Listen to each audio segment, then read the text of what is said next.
and let us all do we can to build a better future. But no, I could give a damn about. This is an analysis on the failure of corporate media and the Democratic Party and what's going to be happening with this arrest and arrangement of Donald Trump. Now, look, anything can happen. Let's say things go bad for Trump, then guess what? There's a good chance he's probably not running in the Republican primary and not going to make it in the general election, et cetera, et cetera, et cetera. However, there's also the possibility of him brushing this off like he brushed off the impeachment. And yes, I know, but Trump was impeached twice. Or was he kicked out of office? Nope. He still has supporters. And it turns out he's doing pretty good right now in early polling data, showing him as a favored front runner amongst Republican voters. Look, there's a lot of political ammunition. If Trump is smart, and this is not an endorsement, but as someone who comments on politics and gives their perspective and analysis on what's happening, if Trump builds together a dedicated team, there is a lot of political ammunition Trump can use against the Democratic Party, the Biden-Harris administration, and corporate media. And let's be very clear here about corporate media and the Vote Blue No Matter Who crowd and the social justice warrior industrial complex. They want Donald Trump to walk away from this because it's ongoing, continuous stories. They need Trump because it is a drug. He is their drug. That is what Donald Trump represents to corporate media, the social justice warrior industrial complex, Vote Blue No Matter Who, and the Democratic Party. They need him to fundraise off of. Hell, they're probably secretly hoping he wins the Republican primary, because then that way they can keep on sending out more emails to all of you saying, hey, please donate money to this cause or donate money to this Democratic politician so we could stop Trump. Don't tell Democratic voters that Trump used to be a Democrat and, hey, he actually donated money to Hillary Clinton's campaign and was good friends with Bill Clinton, too. Hell, the Clintons went to Trump's wedding. Yeah, that's right. With Melania, they were there. One big club and you ain't in it. No one talks about that anymore, do they? But see, here's the thing. Even CNN now, even though they're covering it, because it's one big distraction. This coverage of Trump is a big distraction. Is there any talk about what's happening still in East Palestine, Ohio, and how the people are getting sick? Is there any talk about how there's lead in Chicago's drinking water? Is there any talk about how Flint, Michigan doesn't have clean drinking water? Is there any talk about how billions of dollars is going to this ridiculous war in Ukraine? Is there any talk about how our politicians are doing insider trading? Is there any talk about our infrastructure falling apart? Any talk about that? No, none, because it's a distraction. And even when CNN of all places, says that this case is underwhelming, you know for a fact they can't spin it. So Vote Blue No Matter Who, things may not go your way. May be or may not be. Your reaction now that you've had a chance to go through it, is it what you thought it was going to be? And are you unimpressed? It is what I thought it was going to be, in terms of focusing on the payments that were made, the falsification of the records, and really tied to the payment that was made to Stormy Daniels. In terms of a case that's being brought against a former president, it's a little underwhelming. There's not more to it. There's not more violations, tax violations. There's not an incredible new set of facts that we didn't know about publicly.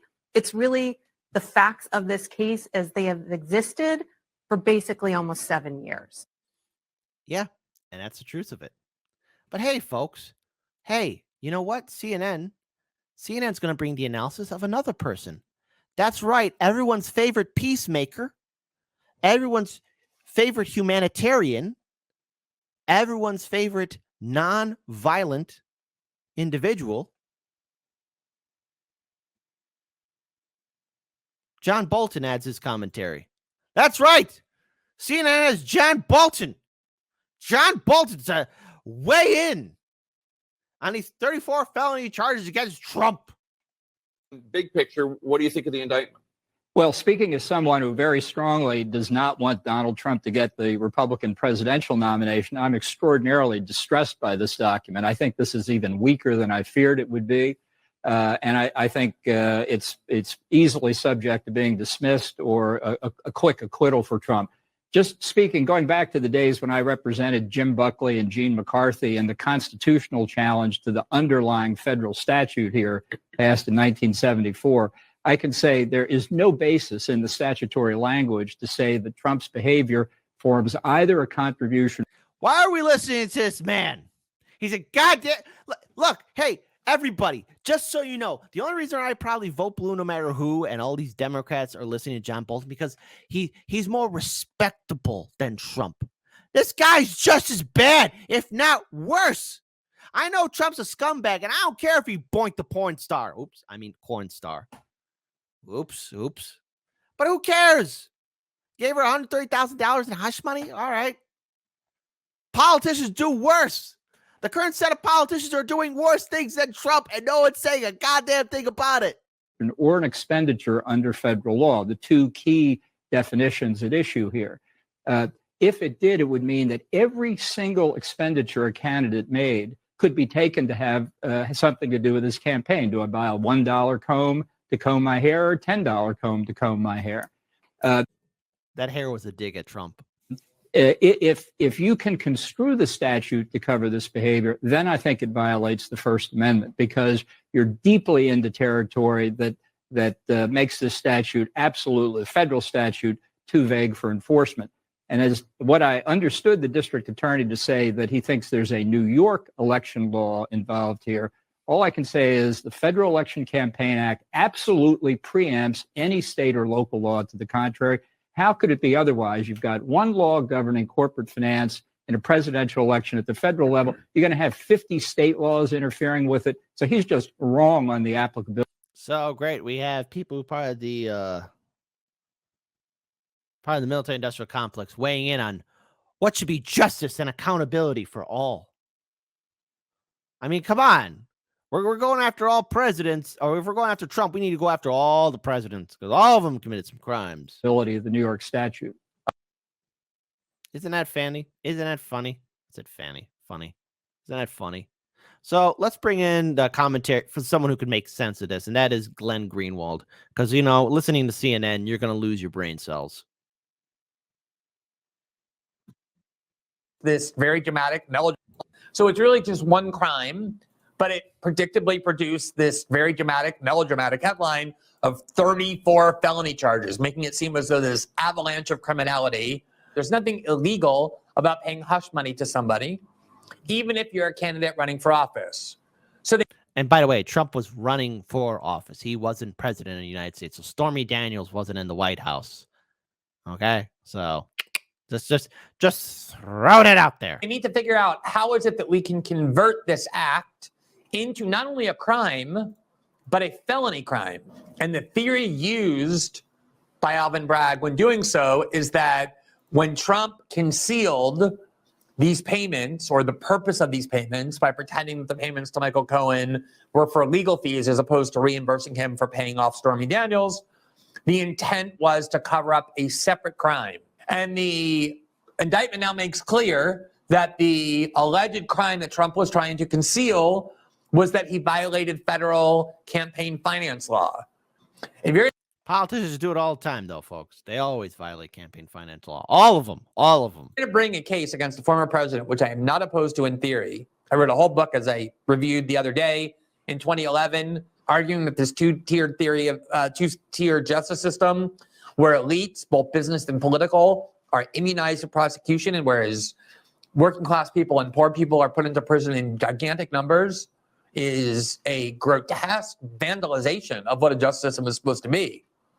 But if you're going to do this, especially a Democratic prosecutor bringing a case not just against the Republican former president, but against the Republican frontrunner, you need to make certain that you're doing it in the most apolitical way possible, in the most trustworthy way possible, only where there are serious charges to be brought, and where there is a clear-cut law that you can claim has been violated. None of those is true in this case. None of them is true. It is the worst possible case for Democrats to have had to bring, and I think even they're embarrassed. They were hoping it was something more consequential, like Trump being accused of inciting an insurrection.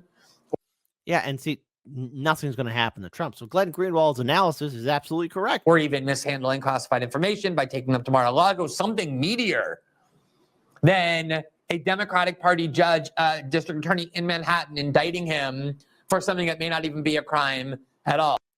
So there you go. It may not be a crime at all.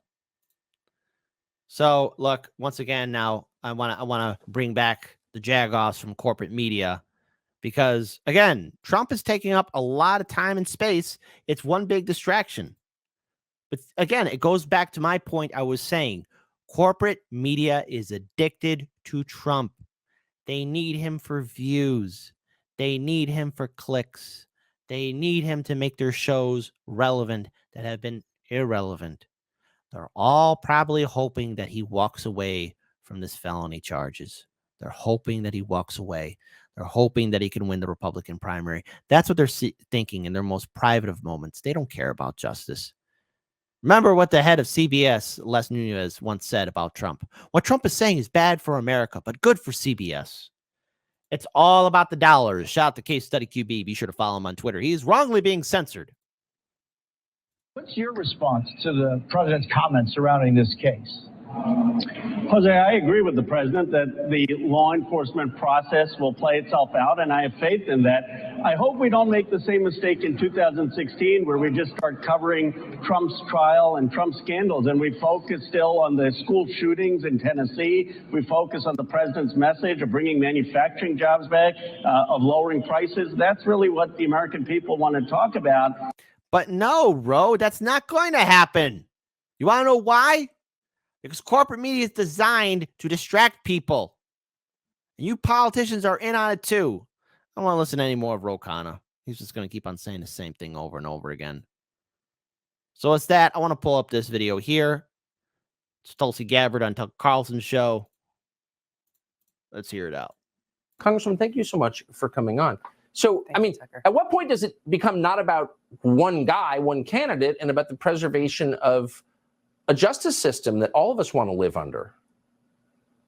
The point that needs to happen is right now. This is a really sad day for our country. And the bottom line is we have a Democrat establishment that is so blinded by their hatred of Donald Trump and their love for power that they don't care about the country. They don't care about how their weaponization of our law enforcement against their political opponent is undermining the very foundation of our democracy, our rule of law. They don't care about the serious precedent that this is setting that fundamentally undermines that foundation, potentially for a very long time to come. Now, I know. Again, the media, notice empty podium right there. That podium is more famous than any other podium in America. More famous than even that podium taken away by one of those people in the January 6th riot.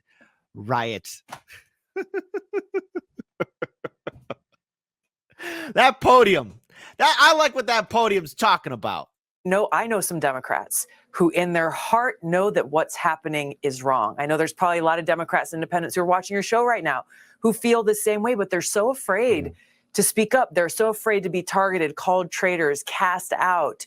But the important thing for us all, those of us who love this country and value democracy and understand the importance of preserving the rule of law in this country, now is the time for courage to take a stand, to defend that which we hold dear, to defend this country and to defend our democracy, and have the courage to stand up not only for us today, but recognize that there are long-lasting consequences. If we do nothing, it'll be lost. Yeah. Well, if you and Donald Trump had just signed on to the neocon foreign policy, you'd both still be in office, I think. Tulsi Gabbard, appreciate your perspective as always. So what can we take away from all this? Well, when it comes down to this whole story and everything that follows along with it, it's a distraction. It is one big distraction. And unfortunately, we are still here, living through this madness. But, you know, let's face it, let's kind of look at how we all kind of got here in the first place. You know, no matter how this court case goes out, however it's played, we do have something like this. Stormy Daniels ordered to pay Trump for attorney fees and all these articles are recent. Trump awarded over $120,000 in legal fees from Stormy Daniels. Stormy Daniels ordered to pay Trump team another $120,000 in legal fees. All this, and more. All of this and more. Again, breaking 121,000. Not the first time she's got boinked by Trump. Boned over, however which way. But the American people are still being screwed over too. Because this is all one big show. And unfortunately, the real stories are being ignored. The contamination of East Palestine, Ohio. Chicago and Flint, Michigan have lead in their drinking waters. Hawaii's underground reservoirs, water reservoirs are contaminated. Americans are losing their homes. Small businesses are being shut down. And our politicians are doing insider trading. It's one big clown show. And we're all being screwed over.